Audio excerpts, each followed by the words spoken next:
Suka teriak anti-antek asing. Kini benang merah Amerika Serikat, PKS dan FPI terbongkar. Ditulis oleh tim redaksi jurnal dari berbagai sumber. Kenapa Amerika dan beberapa negara Eropa tertarik sekali dengan ormas seperti FPI? FPI dianggap punya potensi untuk membesar dengan kekuatan radikalnya. Ingat nggak? Dulu pernah ada intelijen dari Jerman yang mengunjungi Munarman di markasnya. Kemungkinan besar itu bagian dari strategi Amerika dan beberapa negara Eropa untuk semakin mendekatkan diri dengan FPI dan menyatakan dukungannya. Kami sangat bersyukur alhamdulillah dan kami sudah menduga memang ini cepat atau lambat akan terjadi, yaitu sorotan dari dunia internasional, terutama dari polisi dunia, Amerika Serikat, seperti itu. Rekomendasi dari Komnas HAM, rekomendasi dari Ombudsman, itu semuanya sudah kita masukkan di dalam laporan itu. Jadi bukan berarti pemerintah tidak menindaklanjuti ataupun tidak merekognisi. Kasus KM50 tidak akan terjadi kalau Rizik Syihab waktu itu memenuhi panggilan Polda Metro Jaya. Kasus KM50 tidak akan terjadi kalau Laskar FPI tidak menyerang petugas polisi dengan senjata api dan senjata tajam. Sehingga pada akhirnya akan membangkitkan mental semua orang. Coba kalau diputus bersalah, kan itu akan menjadi isu yang akan diramaikan oleh kelompok-kelompok mereka untuk terus-menerus menekan negara.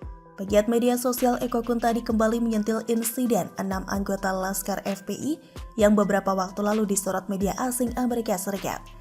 Media tersebut menuding jika Indonesia telah melakukan pelanggaran HAM atas kasus tersebut. Hal itu disampaikan Eko Kuntadi pada akun Twitter pribadinya pada Senin 18 April 2022. Eko menyampaikan bahwa Partai PKS, Negara Amerika Serikat dan FPI merupakan perpaduan lengkap untuk membuat Indonesia jadi seperti Suriah. Eko menilai jika Amerika Serikat begitu getol menuding Indonesia melakukan pelanggaran HAM. Sebelumnya dilansir dari republika.co.id, Departemen Luar Negeri Amerika Serikat atau Diplu Amerika Serikat merilis hasil kasus pelanggaran hak asasi manusia atau HAM di Indonesia pada tahun 2021. Laporan itu diberi judul Laporan Negara tentang Praktik Hak Asasi Manusia tahun 2021 Indonesia. Salah satu yang mendapat sorotan adalah insiden 16 Laskar Front Pembela Islam atau FPI oleh kepolisian. Diplu Amerika Serikat merilis pernyataan berdasarkan laporan sebuah lembaga swadaya masyarakat atau LSM Komisi untuk Orang Hilang dan Korban Tindak Kekerasan atau Kontras yang mengikuti kasus kekerasan yang dilakukan aparat Indonesia. Kontras melaporkan 16 kematian akibat dugaan penyiksaan dan penganiayaan lainnya oleh aparat keamanan antara periode Juni 2020 dan Mei 2021. Kontras juga melaporkan 13 kematian akibat polisi melakukan tindakan pada periode yang sama. Pada 8 Januari, Komisi Nasional Hak Asasi Manusia atau Komnas HAM merilis laporan tentang insiden 6 anggota Front Pembela Islam di Jalan Tol Jakarta Cikampek, Kabupaten Karawang, Provinsi Jawa Barat pada Desember 2020. Komnas HAM menemukan polisi secara tidak sah membasmi 4 anggota FPI yang sudah berada dalam tahanan polisi dan menyebut pemusnahan itu sebagai pelanggaran HAM. Laporan Diplu Amerika Serikat juga menyinggung masalah kebebasan berserikat di Indonesia yang dikaitkan dengan pembubaran Ormas Terlarang. Disinggung Menteri Koordinator Bidang Politik Hukum dan Keamanan atau Menko Polhukam Mahfud MD mengumumkan keputusan bersama menteri terkait yang menyatakan FPI tidak lagi terdaftar dan melarang organisasi, simbol dan aktivisnya di Indonesia. Izin FPI untuk beroperasi sebagai organisasi keagamaan berakhir pada Juni 2019.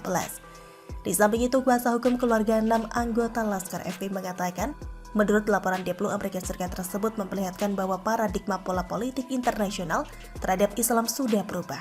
Kuasa hukum keluarga 6 anggota Laskar FPI Aziz Yanuar menyinggung terkait stigma buruk yang diberikan terhadap kelompok tertentu. Tidak hanya Eko Kuntadi, Yusuf Muhammad juga ikut mengomentari laporan Diplu Amerika Serikat tersebut. Hehe, buka juga kedoknya. Ternyata kalian sudah jadi antek Mama Rika? Begitu tweet Yusuf di akun Twitternya @yusuf_sedumdum sembari membubuhkan emotikon tertawa. Padahal sudah bukan rahasia umum lagi bila FPI dan sejenisnya ini hanyalah pengangguran yang selalu berteriak antek asing. Tapi apalah Cor, semua itu hanyalah kedok saja. Mereka belum paham atau mungkin sudah paham, tapi karena ada kepentingan maka perlu hal itu dilakukan. Apa saja kepentingan mereka? Selain agar masih dilihat sebagai kelompok yang membela Islam, juga sebagai perpanjangan tangan oleh oknum politisi yang pro-Amerika. Sudah pasti Amerika punya kaki tangan di negeri ini. Lihat saja LSM-LSM yang berkedok membela HAM itu, sudah berapa miliar dolar Amerika yang disetor ke mereka?